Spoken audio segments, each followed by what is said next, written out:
Hey everyone, SherwoodSmallPets here. So I'm here in the pig room, and this is going to be a little bit of a different video, I guess. Basically, it's 2016, and I don't do resolutions just because for me, like, I'll either do goals or, like, you know, plans. And so I thought I would share with you the plans that I've made for this channel and why I've made them this way. Phoenix is like, I eat my house. Basically, I've now been on YouTube for a little more than 2 years, and it's been just a wonderful experience. And I thought, okay, I can always improve with either my videos or what I'm doing. And as a pet owner, I'm always thinking, how can I improve my pets' lives? Because I always can. You're never done, you know? And so I was trying to think about that, and then I thought, okay, so what would people benefit from seeing on my channel? And for me, I started going to YouTube for information. That's how I found Skinny Pigs 1. I was like, everything I needed to know, I learned from her. And of course I watched videos of Piggy Pig Pigs, her cages that were a little different. This was back a while ago, and you know, the pet tube community has exploded in the last about year, I would say. It's gotten like insane. Everybody and their mother seems to have a pet YouTube channel, which is friggin' awesome. But I find the quality of the videos has really decreased. Not with everyone, obviously, and not all the time, but just in general. And it's depressing. I find there's more fluff than actual content. And I know I can't say too much about fluff because, I mean, hello. But I want to try to get a little bit more back to basics. And there's a reason for that. I mean, like I said in my last video, we see all the fluff and we don't really think too much about what's going on behind the scenes. And I don't think we think enough about the newer pet owners as much. And I don't think there's enough regard for how much influence that we have. So, I mean, yeah, of course, YouTube is always you always want it to be fun. Always, always, always want it to be fun. For me, I can spend hours on YouTube watching people's videos. I do. I always have, and that's why I started my own YouTube channel, partially because I wanted to share what I had learned about some of my pets, because I noticed there was like a little bit of a lack on stuff like chinchilla care and hamster stuff, and guinea pigs weren't even the biggest thing yet. And then also partially because I knew that if I shared too many more pictures of my pets on Facebook, I was going to start losing friends. But I was always an information-based channel first. I always wanted to keep in mind that I was in my, you know, I was 22 when I started my channel, so I was an adult. And I knew that there was young people that were watching these videos and were using them as a reference. And I knew there was older people that were using them as a reference. And I wanted the information that I put on my channel to matter and to mean something and to have some kind of weight. So if you say that you have a YouTube channel and, you know, your content is basically just fluff, you have to realize that there are people out there that are going to be watching your video and taking some of the things that you do and say to heart, whether or not you intend it. It's just the way it works. You influence people when you put your information out there. I don't care how many disclaimers you put. I don't care if you just say, well, this might not be the typical way, it's just the way I do it. Doesn't matter.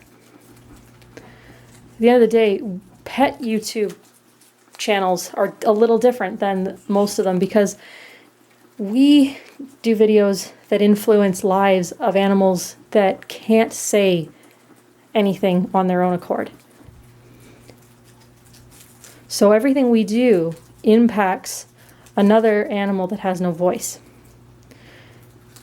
And you have to realize that holds weight. That holds a lot of weight. And it's a good thing. It's a good thing. You can make so much good. Like Abby changed my entire perspective about guinea pigs because I hadn't had them since the 90s. And I was like, holy, you can do like so much. And it was awesome. And like Carrie actually joined YouTube very close to the same time as me.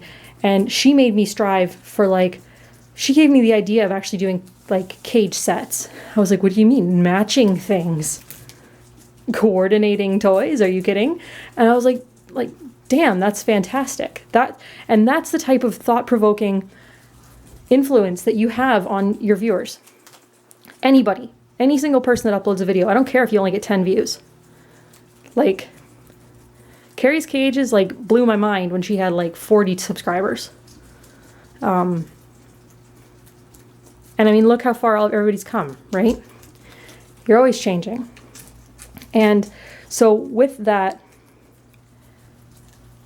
you want to have your learning points on you, like here on YouTube, but you always want to be mindful that if you're doing something a little different, don't necessarily advertise it. So like if you have a guinea pig living by itself for no reason, don't say it's perfectly happy by itself, because it's not. Like, statistically speaking, it's not. So don't use that as an argument, because now you're going to have some 6-year-old saying to their parents that they only need one guinea pig. I guess the bottom line of that point is your influence is there whether or not you want to take responsibility for it. So with that being said, this year in 2016, I want to bring you more care-based videos, because I thought originally I was like, what more can I do in care without sounding boring? And now I realize I don't really care if it's not as fun to watch, or if it's not as short of a video, because the information should be out there. It's not about, it's not about the amount of views you get or the amount of comments that it's like, oh my God, so many cute pets. Because I mean, look at these nitwits. They're cute on their own. I don't need to do videos of them running around with music in the background doing absolutely nothing with me not talking, and just for the sake of them being cute. They're doing that right now and I'm talking, and it's fine. So more care videos, money saving tips, because there are ways to do it. There are some things you can't get away from, and then there are things that you can, do yourself. Health stuff, the importance of a vet. I don't know how many times I've said it in videos, but I'm going to keep saying it till I'm blue in the face.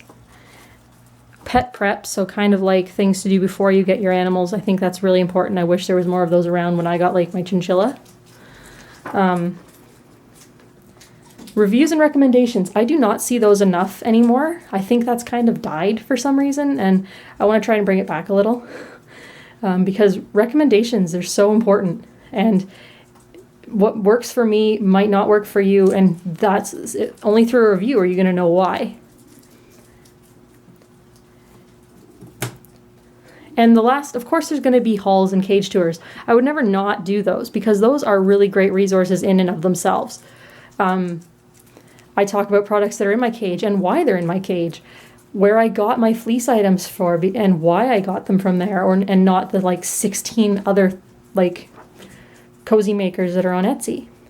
So I just want to basically make my channel more useful. And of course there's going to be the odd ridiculous video, because my pets are ridiculous. They do their own silly things, and I'm like, I need to put that on the internet. But that's an extra. That's not the point of my channel, I guess, at the end of the day. My channel is to help you make your pets' lives better. And at the end of the day, I mean, of course, this is going to bother some people, but whatever. I don't understand why you wouldn't want to learn how to give your pet the best life. What do you do? Really? Whole head in there. And he wonders why he's prone to hay pokes. But anyways, like, before you let this video or any of my future videos and advice and tips and whatever influence or make you upset, just ask yourself, why am I getting upset about this? Don't I want my pet to have the best life possible? Even if one thing I say in this video makes sense to you, I have done my job. I'm not here to please everybody. I'm just here to say it like it is, because I want to represent the animals that can't talk and can't tell you what they want. Having pets isn't about your aesthetics. And I want my channel to kind of help resonate that without making it sound terrifying and off-putting. That's pretty much it. Because having pets is the most fulfilling part of my life, and I really want to help spread that a little. And I apologize, this is rambly, but whatever. Tell me in the comments what you're what you want to see more from me. This is like what would you like out of my channel this year? And I will do my best to deliver every single request. But yeah, if you've got questions, leave them on my Facebook, leave them on my Instagram. You guys know how to find me. And we will see you all very, very soon. Take care, everyone.